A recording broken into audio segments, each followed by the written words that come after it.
Good morning, everyone. That's the first time, maybe not the last time I've ever walked out to Nas playing as I'm walking out. So I like it though. But if I've never met you before, my name is Josh. We're so honored that you're checking out church with us this morning. Thank you for being here. If you're watching online because your family's on vacation and you're still checking out church, always appreciate when you guys do that. Or we know a lot of you check us out online before coming to check us out in person. So thanks for doing that. Hope you join us here in person.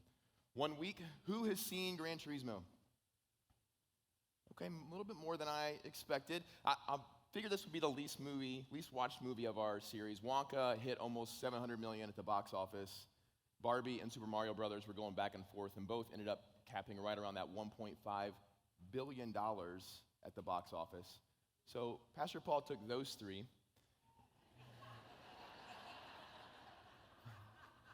I got Gran Turismo, made about $122 million at the box office, coming in at a distant fourth.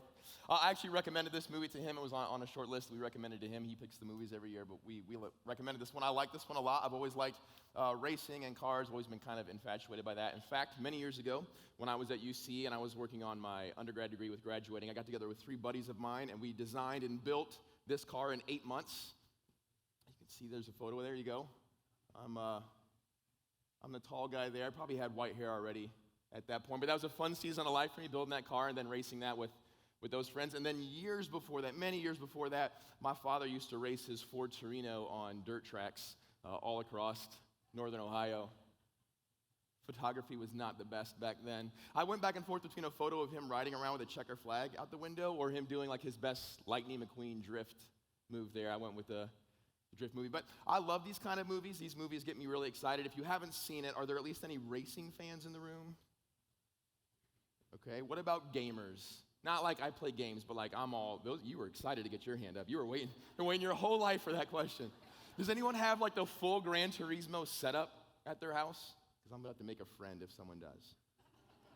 No, okay. I love movies like this. These kind of movies get me excited. That classic, that sports movie, underdog, no one believes in him, something tragic happens that motivates him.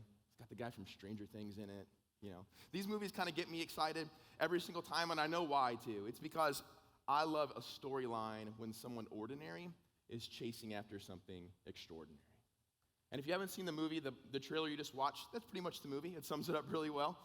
There was a creator, they made a game called Gran Turismo, and the creator of the game, he thought that his game was so well developed that logging gaming hours was equivalent to logging hours behind the wheel of a race car because of the feedback it gave you during the whole experience.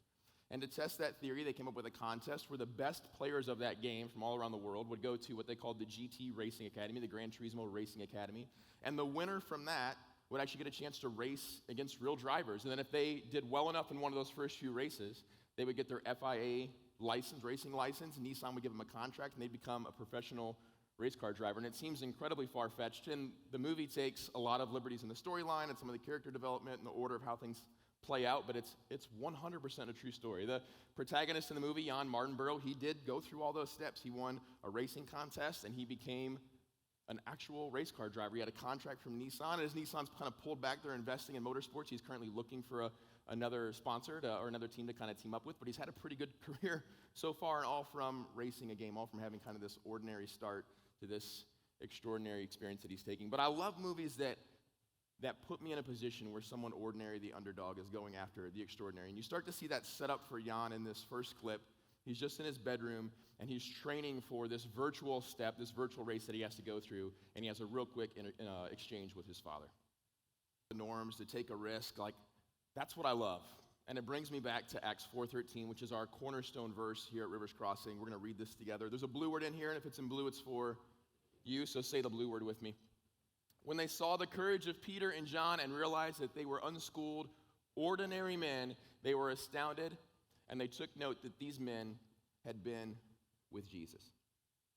I believe in my whole heart, whether you're a follower of Jesus or not, I believe in my whole heart that we all want the extraordinary.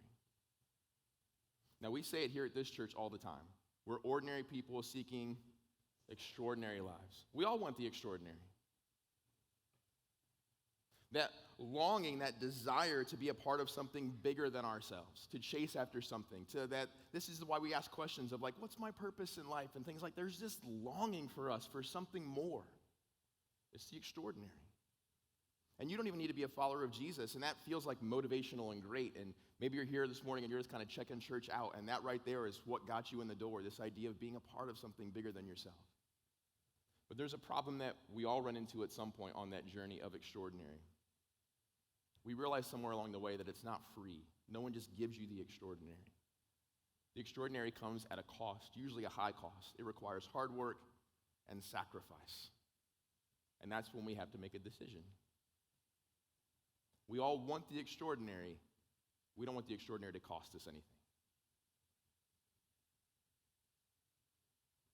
We like the idea of the extraordinary. We don't want the extraordinary to cost us anything. I think we need to reset our perspective this morning of what it means to be a true follower of Jesus. See, Jesus told us that following him would be incredibly hard. He said things like, in this life you will have trouble. In this next clip, Yanni's kind of gone through these steps. He was one of the drivers that won in the virtual contest, so he got to go to that GT Racing Academy, and now he's just won at that academy. So now he's going to go get his chance to race with real professional race car drivers.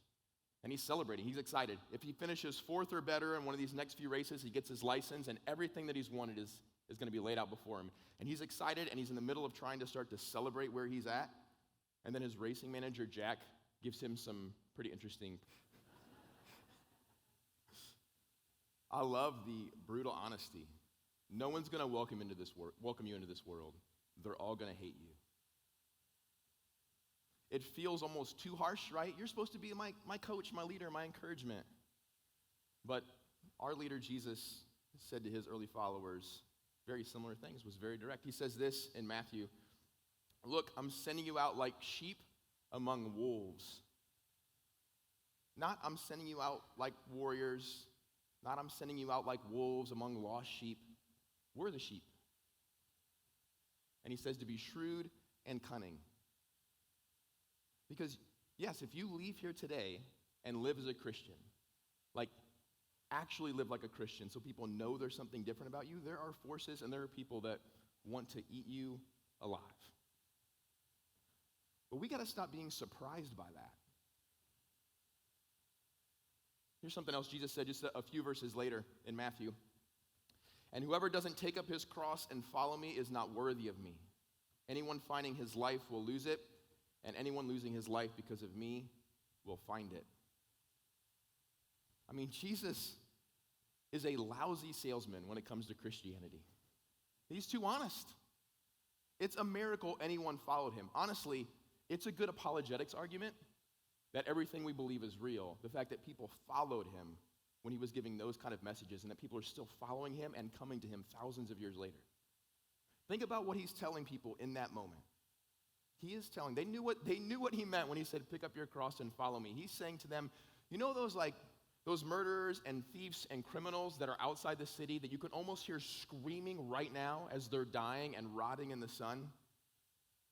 That smell every time you leave and enter the city that's like burned into your mind. How every time you leave the city you cover your kids' eyes so they don't see the people out there on crosses. Go grab one of those crosses. Embrace that kind of death. Then you'll be worthy to follow me. And people said, okay.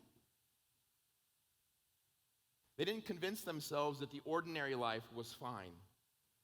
They convinced themselves that whatever extraordinary life this guy had to offer was worth whatever the cost, even if it meant dying on one of those crosses. Kyle Idleman, in his book, Not a Fan, says this: "The biggest threat to the church today is fans who call themselves Christians but aren't actually interested in following Christ. They want to be close enough to Jesus to get all the benefits, but not so close that it requires anything from them." Ouch. Jesus said over and over and over, following me is going to be incredibly hard and will cost you something, maybe everything. And then he wraps it up by saying, "But I'll never leave you."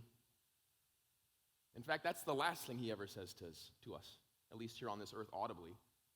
After the resurrection, he gathers his followers together, a few hundred of them. He gives them marching orders for what they're going to do next. He tells them to wait until the Spirit comes so they have power to go accomplish all these things. And then right before he ascends into heaven, he says this: "And remember, I'm with you always to the end of the age." And we gloss over that. And I think because we gloss over that key relationship component there, that's why we're not able to tackle all the extraordinary stuff, the challenging stuff that comes with us in life. You can't go after the extraordinary without a relationship with Christ. You just can't. In this clip, Jan's about to get into the race car to go race professional drivers for the first time, and he's listening to Enya, which is real. He still does that before he races in real life. He listens to Enya to calm himself down, and while he's getting himself calm, his racing manager, Jack, who's just starting to believe in him, comes in to give him a little bit of encouragement. Check this out. This will be the cheesiest thing I've ever said on this stage before. I'm thankful for a Savior who said, I'll be on comms the whole time. Thank you for the extra laugh over here. Somebody's going to retell that joke 5 times this week based on they actually enjoyed it. My kids did not like that joke, but I thought it was good. Listen, we can't gloss over the fact. That's why we get on this platform and we say the cliche things over and over and over again, like read your Bible and have a daily prayer life. Those things matter. If you sit there and you think to yourself, we've been doing a 2-month push to get more volunteers, and you're thinking like, someone else will volunteer. I don't need to volunteer. I can tell you what your prayer life looks like. Or you're wondering why people give 10% or more of their money, their tithing. Like, people actually do that? Yeah, people do. People that have a relationship with Christ, and they've weighed the cost, and they're paying it. Or we're trying to get people, hey, leave these services and go attend the 5 p.m. service so people that don't know about Jesus can fill your seat and come hear about him. And you're like, people are really going to do that? Yeah, some people are going to do that. I'm not guilting anyone into anything.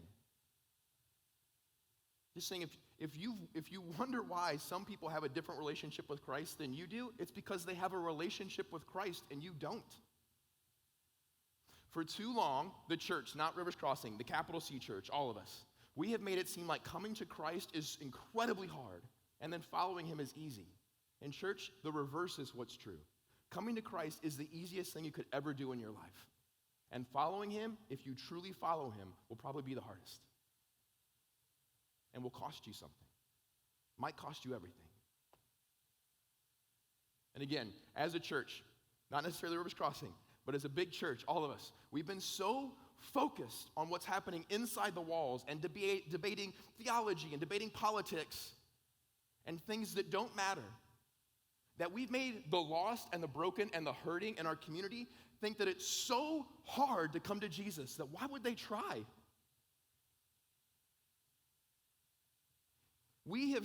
For too long, we have told them, here's the list of things we're against, which if they're doing those things, they receive as we are against them. And we've said it for so long and so loud that they listened. And we convinced an entire world that they're the enemy and they're the problem. Yay, team.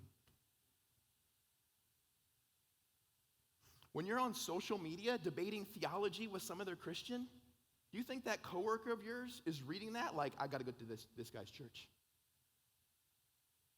When you're referring to some political group as a derogatory name, or this political group on this side as a derogatory name, do you think the lost people in your life are reading that, about to text you and ask you, where does your peace come from? What makes you different? Jesus said this to the Pharisees, the religious leaders at the time. Woe to you, teachers of the law and Pharisees, you hypocrites. You shut the door of the kingdom of heaven in people's faces. You yourselves do not enter, nor will you let those enter who are trying to.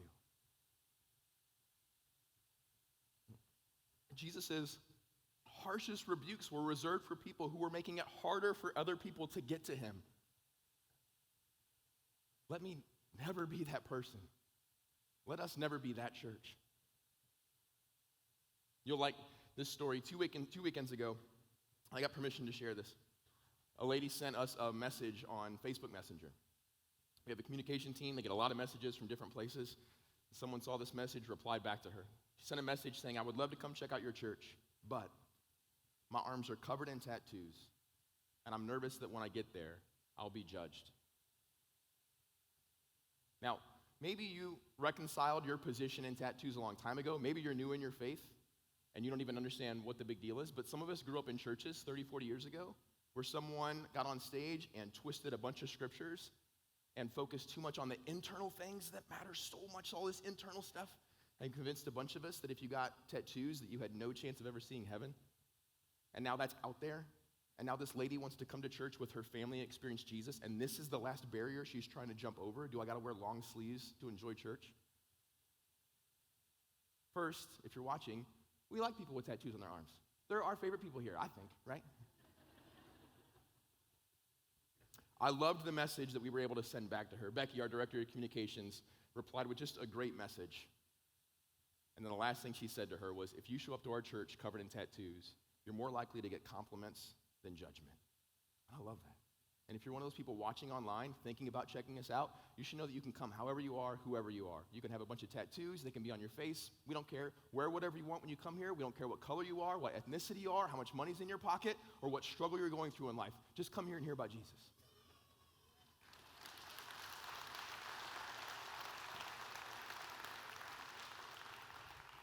I love that that's the church that we are. But my church family, what are we all doing on social media, in group texts, at work, at school? What little barriers are we putting up that are making it harder for other people to come to Jesus? I am a loud, opinionated person. Do you know how many times I've had to bite my tongue because in a conversation I'm getting ready to give everyone the right answer? Because I have the right answer.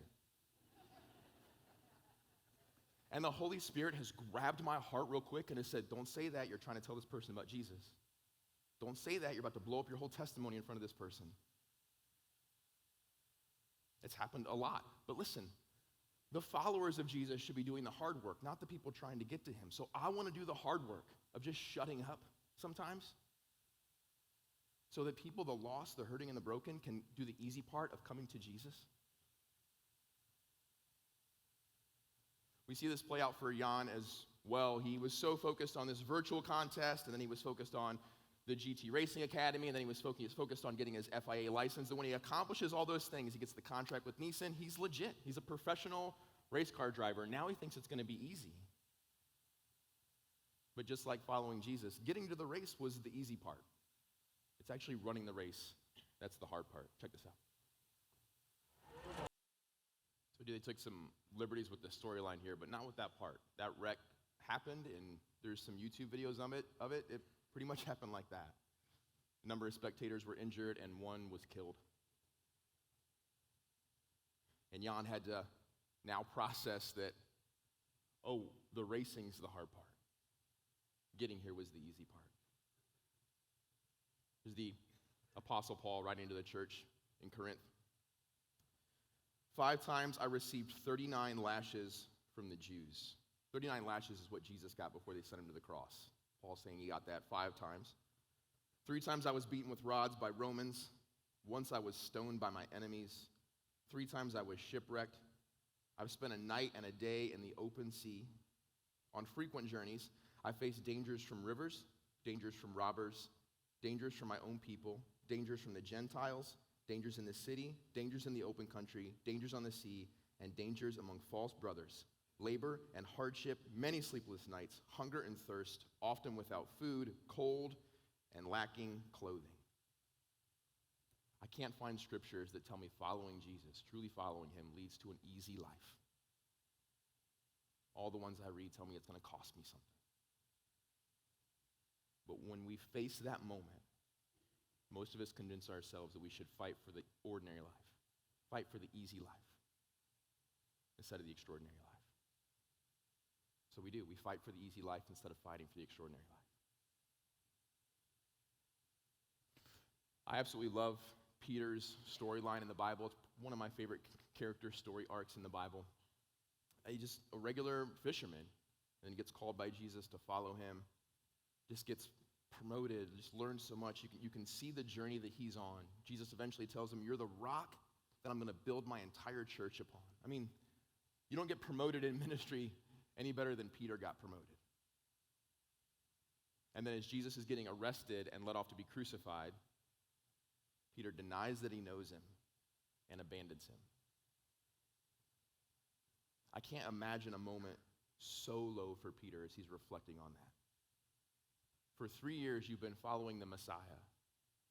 You're one of the first people to identify that he was the Messiah. You've seen miracles. He's used you to be in some of those miracles. You've walked on water. You've had your name changed by the Messiah who called you the rock I'm going to build my church upon. And then when Jesus needed him the most, he abandons him and leaves.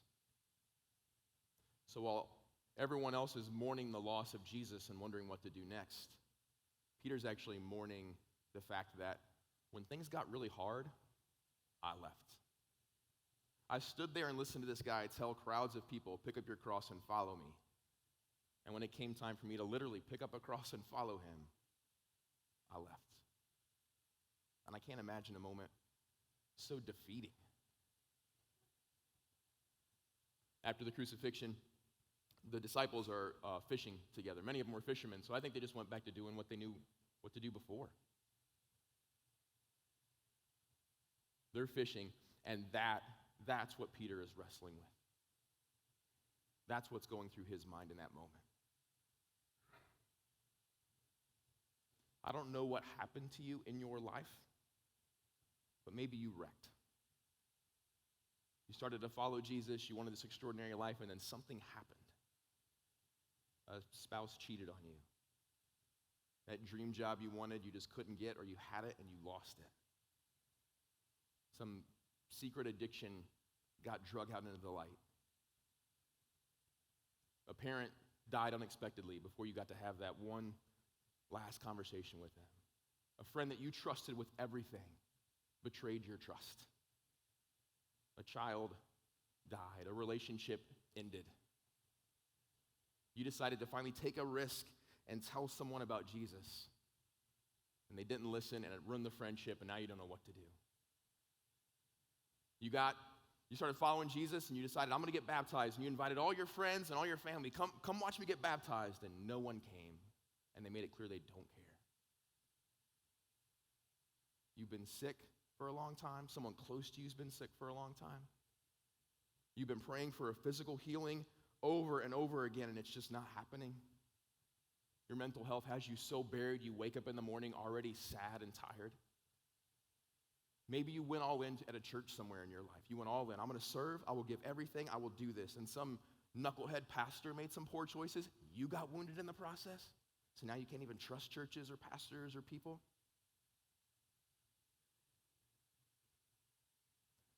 We all wreck. And then we set in it.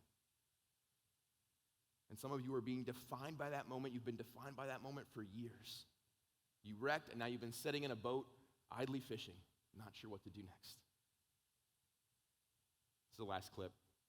I want you to watch Jan process sitting in that same moment. Jesus. And while the disciples try to get the fish into the boat and turn and head to shore, Peter just jumps into the water, swims to shore. And I wish I had 30 minutes to unpack how Jesus restores him in that moment. But the key takeaway from that moment for this morning is this. Before the crucifixion, Jesus told Peter, you're my rock, go tell the world about me. And after the resurrection, he affirmed the calling on Peter's life and said, go tell the world about me. Peter, do you love me? Feed my sheep. The calling on Peter's life never changed. Maybe you wrecked. The calling on your life has not changed. Jesus has not forgotten about you. He has not abandoned you. He is standing there with the keys saying, I know following me is really hard. Go finish your lap. And the scenes behind me are not the end of the movie, and they're not the end of Jan's story. But the rest of Jan's story doesn't matter if not for this moment when he says, I'm going to finish my lap, just like you. The rest of your story is not written. Pick up the keys. Finish your lap. There are people in this room this morning that need to make a decision today to stop being defined by a moment and instead become defined by your response to the moment. Jesus has not left you. He has not abandoned you. Finish your lap. Get back on mission. So we're going to sing a song together. And I invite you all to stay seated. And then when you're ready, not because someone else did it, when you're ready, I invite you to stand and declare the words of this song over yourself. And you might have to be brave enough to be the only person who stands. But have a moment with you and Jesus where you say, I'm going to pick up my cross, no matter what it is. And I'm going to chase the extraordinary, because I promise you, no matter what that moment was, no matter what that wreck was, no matter when it was, that Jesus is not done with you yet.